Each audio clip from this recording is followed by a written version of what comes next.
This is Jerry, and this is Tom. Both are very successful CEOs at Fortune 500 companies. Today, most people would judge this woman's success as the head of a company with the same standard that they would do this man's. Now let's go back a couple thousand years ago, when the Nile flowed around the sands of Egypt and when the mighty pharaohs roamed the earth and Egyptian royalty was equivalent to the gods. Now here, how would you compare female rulers to their male counterparts? A little different, right? Female rulers in ancient Egypt should be held to a different standard than their male counterparts, and here's why. Governmental structure. As dictated by the government in Egypt, only men could take on the important roles and responsibilities that came with being a ruler. Powerful men of Egypt would take part in the government by administering the state of affairs, leading armies, and partaking in diplomacy.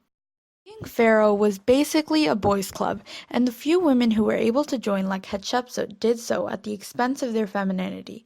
Hatshepsut dressed up as a man during her time as a pharaoh, wearing a false beard and ordering to be depicted with muscles and a male physique in statues and paintings of that time, in order to project the image of a real pharaoh. Then there's Nefertiti, most well known as the wife of King Akhenaten. She mysteriously disappeared for 12 years during her husband's reign. Scholars believe that it was during this hiatus that she was elevated to the status of co-regent, equal in power to the pharaoh, and similar to Hatshepsut, began to dress herself as a man in order to strengthen this position. If men of the highest rank were pharaohs, while women of the same birth rank could only marginally pass as such by going to extreme lengths of dressing up like men to take on the same responsibilities, then how can their success be taken in the same way? Gender roles. In ancient Egypt, people followed the example of the gods to determine their gender roles in society. Generally, men, especially ones in positions of power, looked to Amun-Ra, known as the patron of the pharaohs and king of the Egyptian gods, as their ideal ruler. Whereas women generally looked to the goddess Isis as a role model. She was the golden standard of what a woman in power should be like. Cleopatra VII even claimed to be Isis herself. Isis was a good queen who supported her husband and taught the women of Egypt how to weave, bake, and brew beer. Fundamentally, what women aspired to be like as rulers was completely different from men. The role model for a female ruler like Isis was one that supported her husband and bore children. The women and men of the time held each other to a very different standard, therefore we in present time must understand the difference. Wives didn't compare their actions, obligations, and successes to their husbands, much like female rulers did not compare their successes to that of a male ruler. A successful woman in the time of the Egyptians would be one that supported her husband and was skilled in domestic jobs.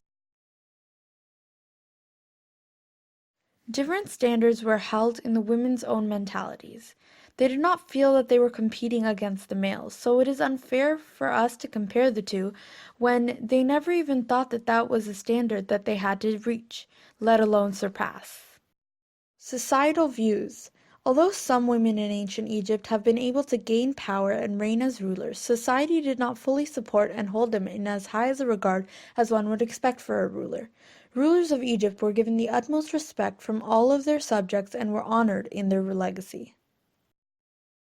However, in the case of a female ruler like Hatshepsut, society was more than happy to demolish all signs of her legacy as a ruler.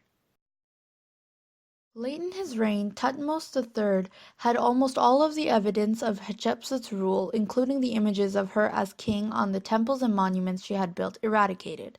It is widely believed that this was done to erase her example as a powerful female ruler, or to close the gap in the dynasty's line of male succession. Her reign was thought of as a shameful thing, meaning that he never really thought of her as a true ruler of Egypt.